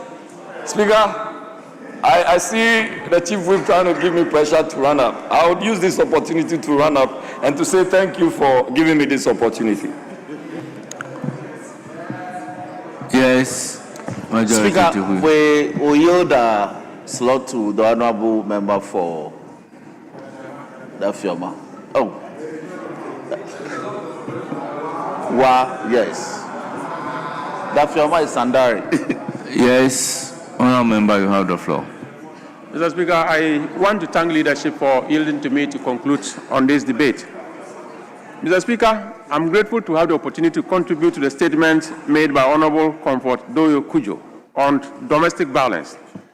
Mr. Speaker, in the year 1984, the United Nations adopted the UN Convention Against Torture, other forms of violence and punishment. And interestingly, in the year 1998, before Ghana could even ratify this particular convention, the Ghana Police Service, being very proactive, established what we called then the Women and Juvenile Unit, which was to deal with women and juvenile matters, and we used to call it WAJU for short. On the 7th of September, the year 2000, Ghana ratified the UN Convention Against Torture. And 4 years later, that is in 2005, WAJU was rebranded and reinforced, revitalized into a new unit we call Domestic Violence and Victim Support Unit, simply put, DOVSU. Mr. Speaker, this addresses all forms of victims involving in domestic violence, and it was in fact gender neutral. And from 2005 to today, 21 years down the line, if the leader is making a statement on domestic violence in this chamber, it tells us that we are becoming more conscious of what is happening in society. And because of the power of social media, any little thing that happens in any part of this country, in the next moment, we are quite aware. The power of social media is making it very possible for us to even have a better data to appreciate what is happening in the field of domestic violence. And this statement could not have made at any better time than now. And the fact that she's even a woman makes it more intriguing. These days, you hardly find women clapping their hands and insulting their husbands in public. These days, you hardly find men beating their wives and dragging them in public. That is not to say that we are out of the woods yet. There is a lot we can still do, but Ghana has really gone far since 1998. I want to take the opportunity to thank the honorable leader for making such a powerful statement. And I pray that we'll continue to do better and make Ghana a very hospitable place for domestic issues. Mr. Speaker, I'm so grateful for the opportunity. Thank you so much. Yes, Majority Chief Whip. We have come to the end of this statement. Speaker, we want to take the motions on the motion number 2 and 3 on the order paper, addendum 2. Speaker.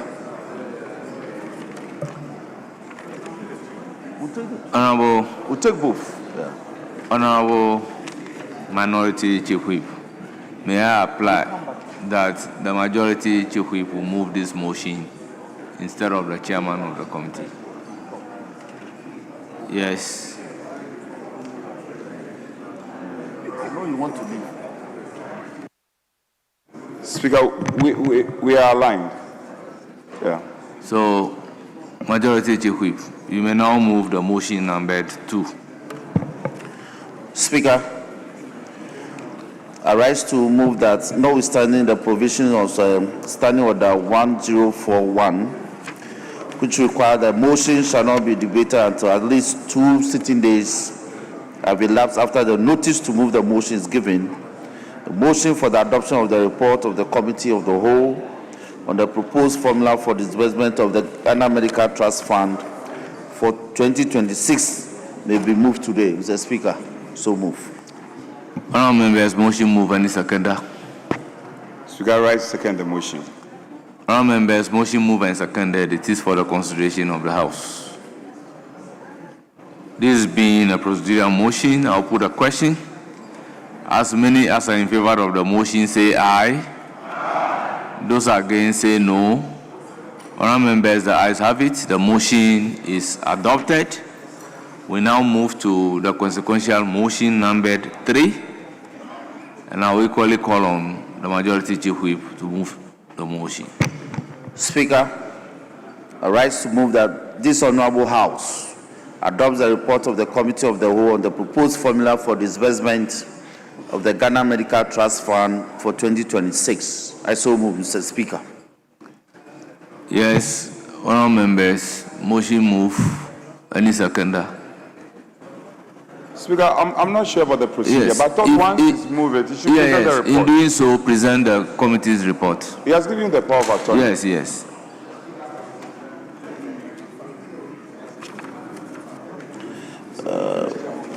Yes. Mr. Speaker, I seek your leave, being the chairman of the committee, to do this on your behalf. Speaker, in moving the motion, I would present the committee's report. Speaker, the committee considered the formula proposed for the disbursement of the Ghana Medical Trust Fund for 2026.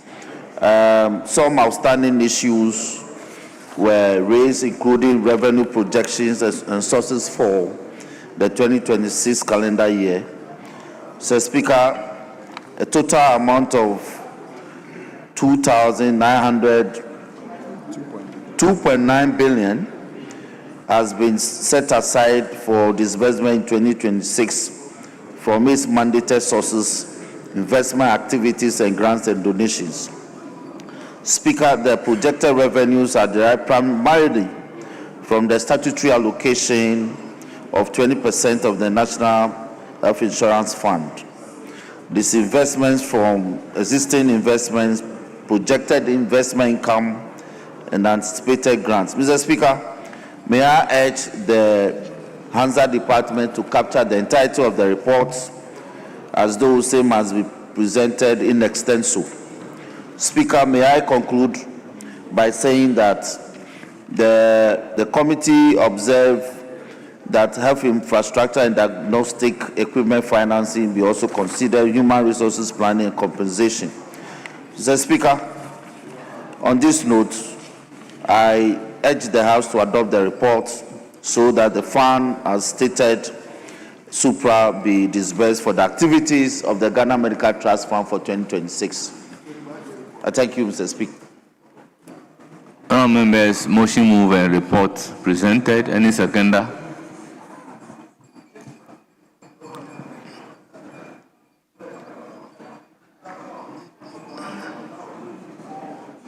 Yes. I second the motion, please. So, is there any contribution? Is there any contribution? Is there any contribution from you? Honorable Chairman of the Health Committee, you second the motion. If you have any contribution, please do so.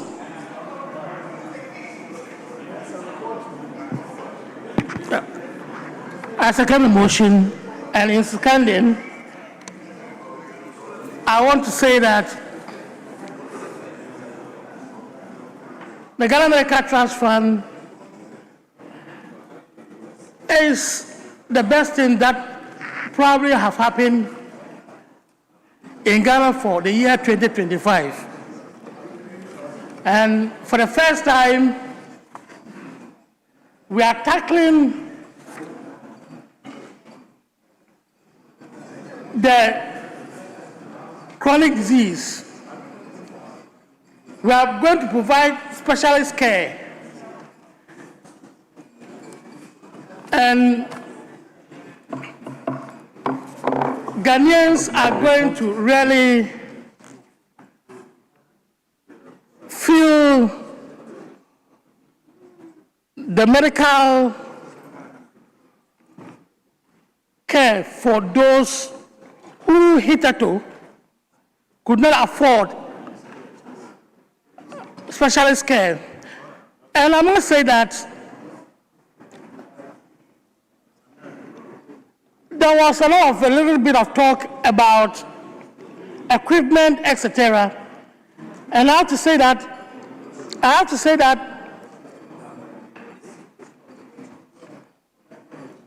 Ghana is not Accra. We have got regional hospitals and Honorable Chairman, in conclusion. And others, yes, who do not have the equipment. Yes. Who do not have the equipment. In conclusion,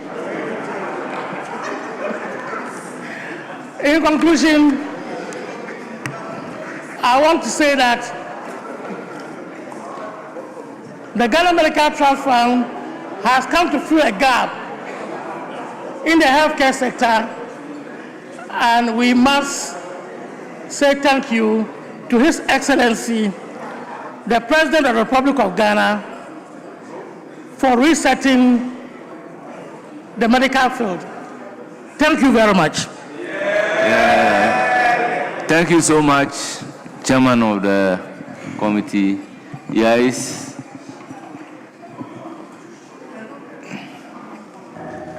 Honorable Omar, you have the floor. Mr. Speaker, thank you very much for the opportunity to comment on the report laid by your committee. Mr. Speaker, the Ghana Medical Trust Fund, it's a new fund, and this is the first time as a house we are considering approving a formula for it. Mr. Speaker, last year when the fund was created, or the body was created to administer it, some financial commitments were made. And from the report, close to about 700 million was received for the year 2025. Mr. Speaker, the concern has to do with, by close of year, how many beneficiaries we can clearly see have benefited from the establishment of the fund. And more importantly, the resource allocation that we are looking at for 2026, where exactly we are putting our eggs in this regard. Mr. Chairman, Mr. Speaker, if you look at the committee's report, under item 9.2, talking about human resource planning and compensation control, it states that the committee expressed concern about the level of expenditure on staff compensation in relation to the fund's current and projected staffing level. This, for me, is very instructive because we're creating this medical trust fund with a sole aim of promoting and curing the ailments of our people. But where the fund now is using substantial amount of money to cater for staff compensation as well as other matters of expenditure which doesn't relate to the core business of the fund, then it causes for this house to be worried. I am of the respectful opinion, Mr. Speaker, that management of the fund should be much more guided in ensuring that the focus of this particular fund is relied upon, it is looked at closely, rather than putting much emphasis on compensation. Mr. Speaker, subsequent issues around building of infrastructure. So, Honorable Omar, if compensation is not paid to the workers of the trust, how do they get their salary? Mr. Speaker, of course, once we established the trust, we indicated that there would be recruitment of staff. And everybody knows that staff will be paid compensation.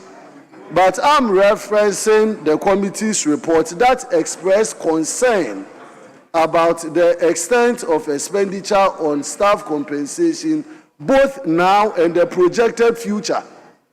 And I think this is where my comment is being relied upon. Speaker, you can look at 9.2 of the committee's report. And so it's only for us to be guided and be mindful. And there's an advice I'm giving to the fund, that we focus on the majors and limit the minors, so that at the end of the day, the sole objective of this fund will be achieved. Speaker, I was just concluding with respect to expenditures around infrastructure development, amongst others. I know that as a new entity, there would always be the need for them to also pay for buildings and equipment.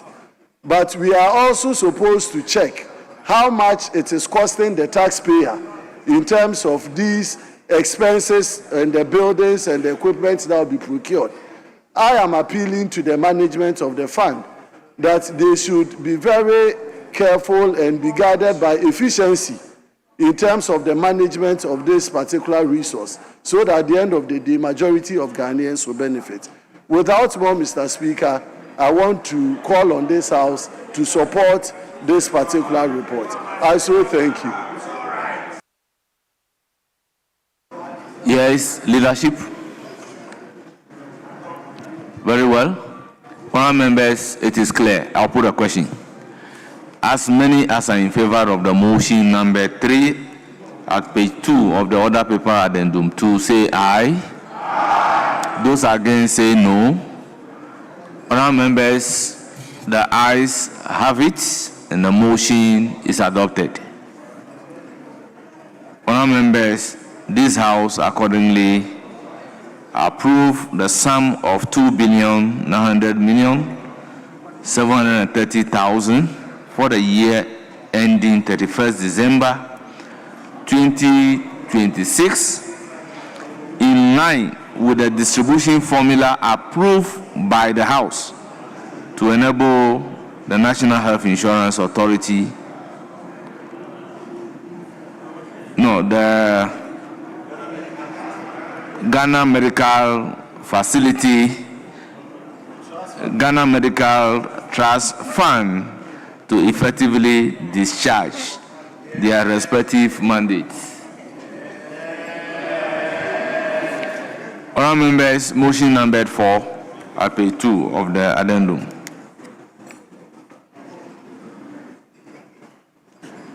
Speaker, I rise to move that, notwithstanding the provisions of Standing Order 104-1, which require that a motion shall not be debated until at least 2 sitting days have elapsed after the notice to move the motion is given, the motion for the adoption of the report of the Committee of the Whole on the proposed formula for the disbursement of the National Health Insurance Fund for 2026 may be moved today, Mr. Speaker. Well, thank you. Members, procedural motion moved. Any seconder? Oh, okay, do it.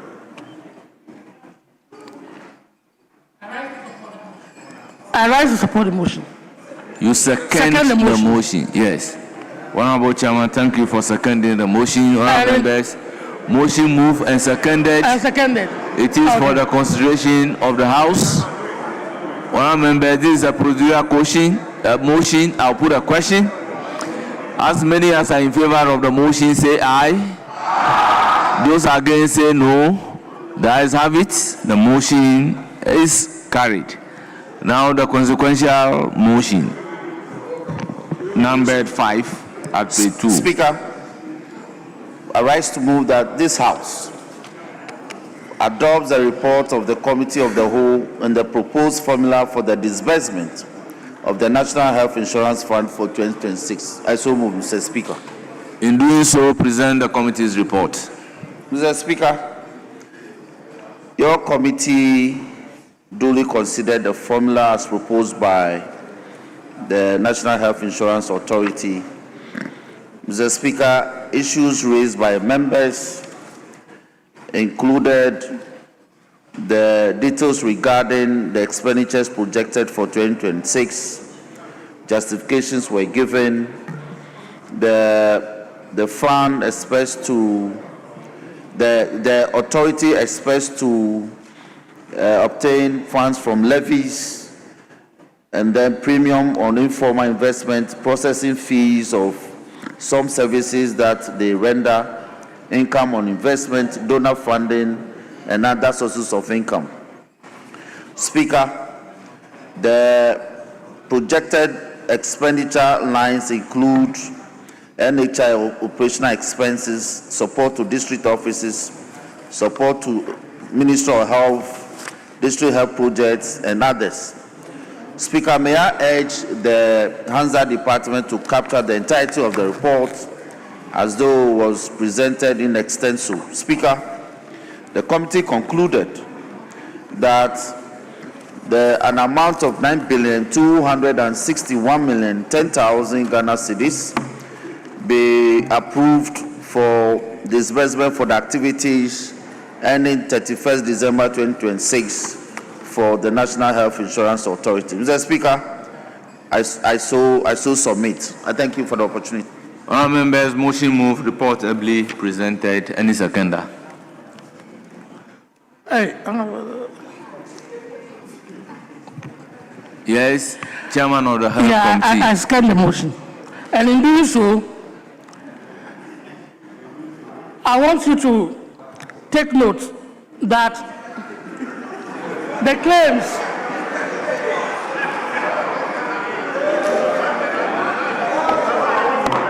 I want you to take note of the following, that the claims, the amount that is allocated for claims has increased. And we have got about 3.6 billion, now moving to 5.06 billion. And that is an increase that incorporates the primary health care. So this year we are going to roll out the primary health care, and that amount is incorporated in this claim. We also have an allocation of about 9.9 million to the Ministry of Health to carry out its activities. I know under the Ministry of Health, we have the HIV/AIDS program, we have the malaria program, the TB program, and all other, the vaccine. We are now moving towards self-sufficiency in the provision of vaccines, and all that is provided in the formula. Indeed, the total amount allocated is 9.27 billion Ghana cedis, and I hope that this year things will be better than last year, and we also hope that we will be able to carry out all infrastructure programs that we have budgeted for. Thank you. Honourable members, motion move, report presented, motion seconded. It is for the consideration of the House. Yes, Minority Chief Whip. Speaker, I rise to speak in support of the motion for the adoption of the report related to the NHIF formula. Speaker, let me begin by acknowledging the Minister's intervention on a number of popular calls, both from leadership and members of Parliament, which the Minister responded positively. I don't need to elucidate on this. I'm commending you.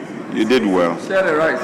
Himself and the Chief Executive did very well by responding to calls from members. I said, did they work?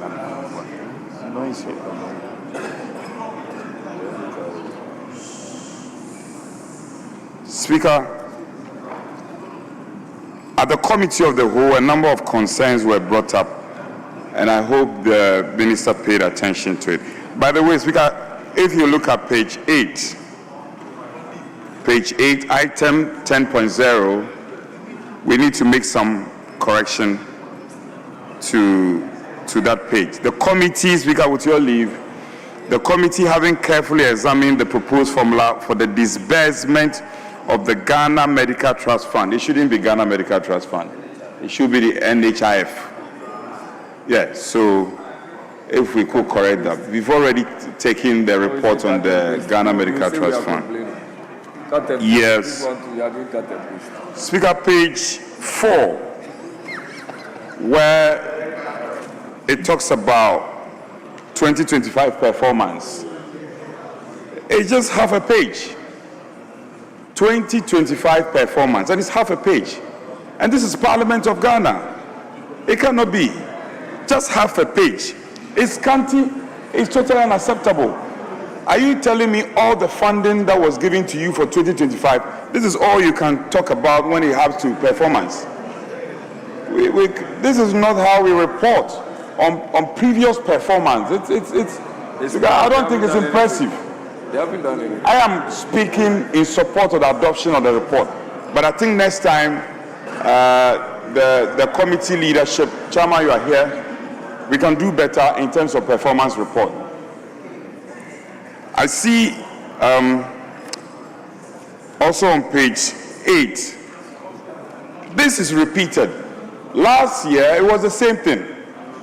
Corporate social responsibility. It's just a line. It's just a line. But I know you've done a number of projects regarding corporate social responsibilities. At least you could flesh it up a bit for us to appreciate what the fund is doing. I am aware of an intervention in my constituency.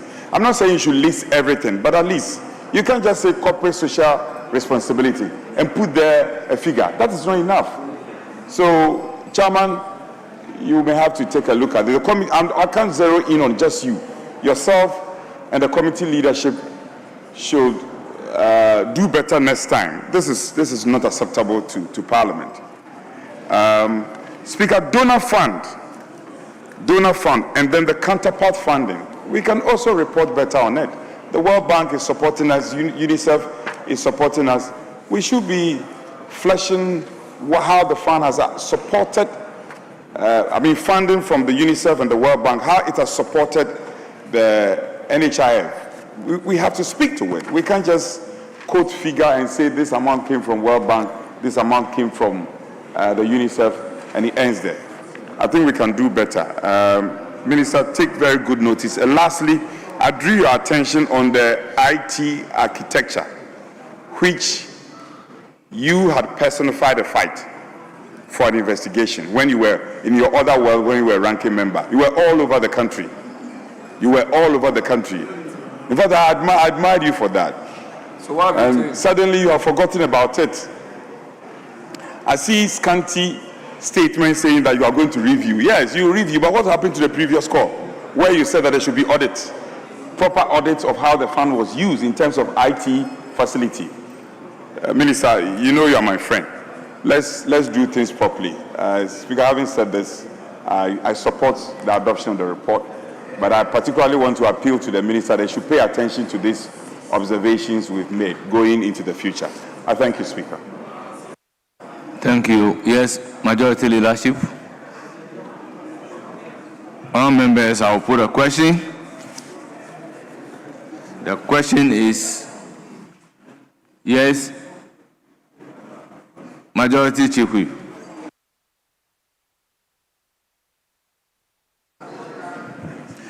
Mr. Speaker, my attention has been drawn to some clerical error. So, regarding the figure, Speaker, in presenting my report, I indicated that the total amount available was 261,010,000 Ghana cedis. But the accurate figure is actually 9,261,010,000 270 million and 60,000 Ghana cedis, Mr. Speaker. So one table office to, yes, so this is the small amendment that in respect of the total sum will able to be dispersed. Thank you very much. Honourable members, take note of the correct figure that should be in the report.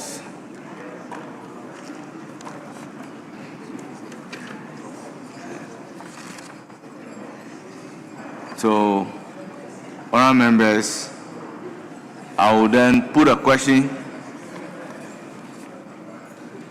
All those in favor of the motion say aye. Aye. Those against say no. Honourable members, the ayes have it.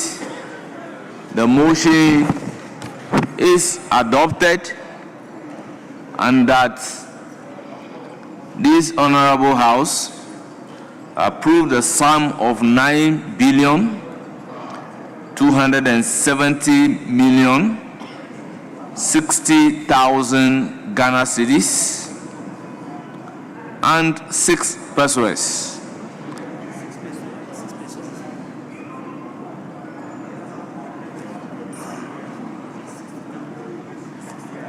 Very well.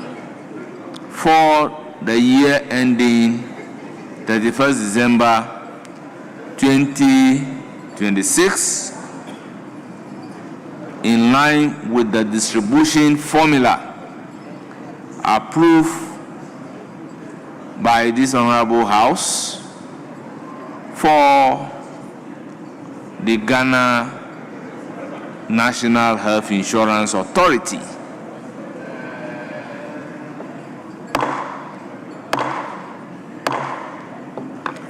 Yes, Majority Leader.